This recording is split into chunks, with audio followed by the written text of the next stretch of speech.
नमस्कार दोस्तों।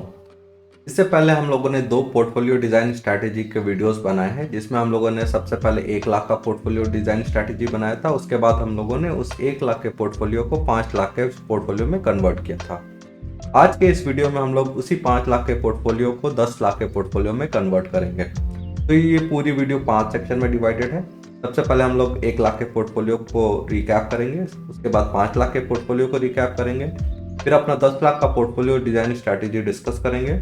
चौथे सेक्शन में हम लोग बात करेंगे कि आपका सेक्टर वाइज एलोकेशन कितना होना चाहिए और हर सेक्टर में टोटल कितने स्टॉक्स रहेंगे, और लास्ट में हम लोग उन स्टॉक की लिस्ट के बारे में डिस्कशन करेंगे। इससे पहले कि हम लोग इस वीडियो को स्टार्ट करें, अगर आप इस चैनल में नए हैं या इस तरह के वीडियो को पहली बार इस तरह की वीडियो आपको पसंद है जो कि स्टॉक मार्केट या पर्सनल फाइनेंस से रिलेटेड है, इस चैनल को प्लीज सब्सक्राइब करें। चलिए इस वीडियो को शुरू करते हैं। तो सबसे पहले हम लोग रिकैप करेंगे अपने 1 लाख के पोर्टफोलियो को, जो कि हम लोगों ने 2-3 हफ्ते पहले रिलीज किया था। इस वीडियो में हम लोगों ने टोटल 10 स्टॉक सेलेक्ट किए थे और हर स्टॉक में अराउंड 10,000 का इन्वेस्टमेंट किया था, जो कि आपका 1 लाख का पोर्टफोलियो बन गया।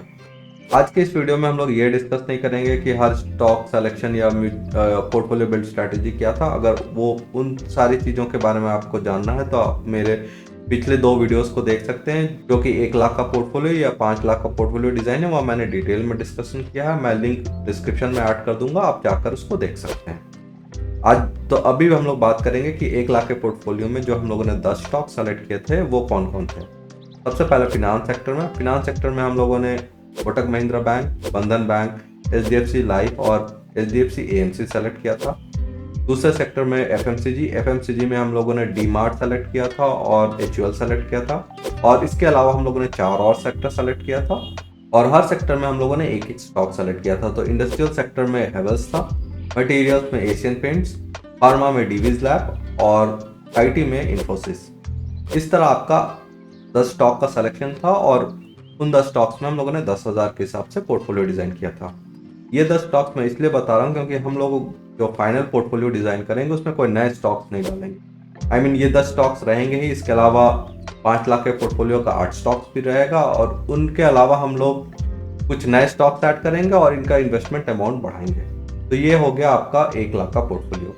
अब बात करते हैं हमारे दूसरे सेक्शन में, जो कि हमारा 5 लाख का पोर्टफोलियो था, जिसमें हम लोगों ने टोटल कितने स्टॉक सेलेक्ट किए थे। तो जब हम लोगों ने 5 लाख का पोर्टफोलियो डिजाइन किया था तो हम लोगों ने अपने 10,000 के इन्वेस्टमेंट को बढ़ाकर 25 से 30,000 कर दिया था, और ये इन्वेस्टमेंट इंक्रीज हुआ था 10 स्टॉक्स में। इसके अलावा हम लोगों ने 8 नए स्टॉक्स ऐड किए थे अपने पोर्टफोलियो में, और उन 8 स्टॉक्स में भी हम लोगों ने 25 से 30,000 का अमाउंट एलोकेट किया था। तो अगर आप अपना पोर्टफोलियो ग्रो कर रहे हैं और अभी तक आपने सारा इन्वेस्टमेंट नहीं किया है, या आपका लॉन्ग टर्म स्ट्रैटेजी में 5 लाख की जगह 10 लाख का पोर्टफोलियो बिल्ड करना है, तो आप अपने इन्वेस्टमेंट स्ट्रैटेजी में चेंज कर सकते हैं।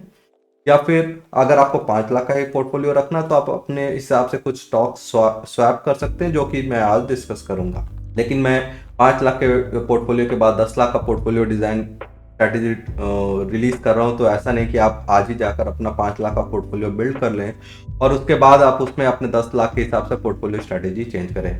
तो ऐसा नहीं करना चाहिए। आपको हमेशा पोर्टफोलियो अमाउंट फिक्स करना चाहिए कि आपको लॉन्ग टर्म में कितना अमाउंट इन्वेस्ट करना है, और धीरे धीरे अपना पोर्टफोलियो बिल्ड करना चाहिए। तो अब वापस चलते हैं अपने दूसरे सेक्शन में। तो 5 लाख के पोर्टफोलियो में जो 8 नए स्टॉक्स हम लोगों ने ऐड किए थे, उनमें सबसे पहले फिनांस सेक्टर में 3 नए स्टॉक्स ऐड हुए थे। उनमें था CDSL, बजाज फिनसर्व और ICICI लोम्बार्ड जनरल इंश्योरेंस। इसके अलावा हम लोगों ने FMCG में एक स्टॉक ऐड किया था, जो कि था मैरिको। इंडस्ट्रियल सेक्शन में हम लोगों ने एक स्टॉक ऐड किया था वी-गार्ड। फार्मा सेक्टर में हम लोगों ने एक स्टॉक ऐड किया था सिप्ला। मटेरियल सेक्शन में हम लोगों ने 2 स्टॉक ऐड किया था, पीडीलाइट और दीपक नाइट्राइट। और इसके अलावा हम लोगों ने अपना इन्वेस्टमेंट स्ट्रैटेजी IT सेक्टर में चेंज किया था। इन्फोसिस की जगह हम लोगों ने इन्वेस्टमेंट निफ्टी ITBs में सेलेक्ट किया था। तो ये था हमारा 5 लाख का पोर्टफोलियो स्ट्रैटेजी। टोटल 18 स्टॉक्स, हर स्टॉक में 25 से 30,000 रुपए का इन्वेस्टमेंट। आपने अगर नहीं किया अब तक तो आप फिर भी अपना सेम इन्वेस्टमेंट स्ट्रैटेजी फॉलो करें।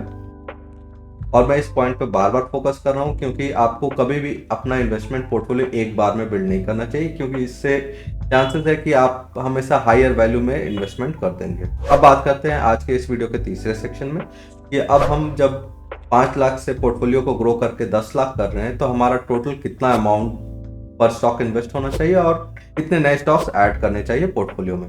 हम लोगों को सेम 5% रूल को फॉलो करना चाहिए, चाहे आपका पोर्टफोलियो साइज 5 लाख का हो, 10 लाख का हो या 1 करोड़ का हो। इस रूल से कभी भी डेविएट नहीं करना चाहिए।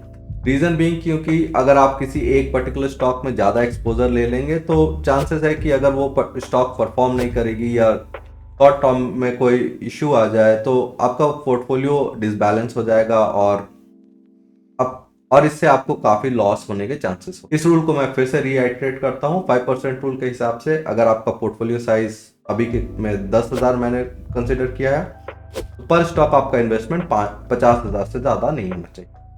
तो हम लोग अपना पोर्टफोलियो थोड़ा डाइवर्स करेंगे क्योंकि हम लोग तो 10 लाख में ग्रो कर रहे हैं, तो हम लोग इन्वेस्टमेंट अमाउंट 50 की जगह 40,000 पर स्टॉक रखेंगे और 40,000 के हिसाब से हम लोग टोटल 25 स्टॉक सेलेक्ट करेंगे अपने पोर्टफोलियो में। तो 25 नए स्टॉक सेलेक्ट नहीं होंगे, हम लोगों ने ऑलरेडी 18 स्टॉक सेलेक्ट कर लिया है। उन 18 स्टॉक्स का इन्वेस्टमेंट जो हम लोगों ने 25 से 30 रखा था उसको बढ़ाकर 40 से 45 के आसपास का रेंज रखेंगे और इसके अलावा हम लोग 7 नए स्टॉक्स ऐड करेंगे अपने पोर्टफोलियो में। इसमें सेम हम लोग 40 से 45,000 रुपए का इन्वेस्टमेंट करेंगे 3 से 4 इंस्टॉलमेंट में, एज पर इन्वेस्टमेंट स्ट्रैटेजी जो कि मैंने पिछले 2 वीडियोस में रिपीट किया है। सो इस वीडियो में मैं उसको रिपीट नहीं करूंगा। अब बात करते हैं सेक्टर वाइज एलोकेशन की। इस पोर्टफोलियो में हम लोगों ने टोटल 7 सेक्टर सेलेक्ट किया, 6 सेक्टर जो ऑलरेडी हमारे पास था। तो अब सबसे पहले डिस्कस करते हैं कि हर सेक्टर में कितने चेंजेस और कितने नए स्टॉक्स की एंट्री हुई है। तो फिनांस सेक्टर को हम लोगों ने अभी भी कांस्टेंट अराउंड 40% का ही रखा है और इसमें हम लोगों ने 3 नए स्टॉक्स को ऐड किया है। एफएमसीजी सेक्टर में हम लोगों ने कोई भी नए स्टॉक्स ऐड नहीं किए हैं। इसका टोटल सेक्टर वेटेज पोर्टफोलियो में 12% का रह गया। इसके अलावा इंडस्ट्रियल सेक्टर में भी हम लोगों ने कोई नए स्टॉक्स ऐड नहीं किए हैं, तो इसका सेक्टर एलोकेशन 8% का रह गया। चौथे सेक्टर में हम लोगों ने फार्मा सेलेक्ट किया है क्योंकि अभी फार्मा थोड़ा नीचे चल रहा है और ये पोर्टफोलियो बिल्ड करने का सही टाइम है। तो अब फार्मा सेक्टर का वेटेज 16% का हो गया है। पांचवें सेक्टर में मटेरियल्स है, इसमें भी हम लोगों ने कोई नए स्टॉक्स ऐड नहीं किए हैं, तो इन स्टॉक्स के हिसाब से इसका सेक्टर एलोकेशन 12% का है। आईटी सेक्टर में हम लोग एक इंडेक्स में इन्वेस्ट कर रहे हैं, उसको as a single stock consider करेंगे, सो इसका इन्वेस्टमेंट अराउंड 4% का रह गया 40,000 के हिसाब से।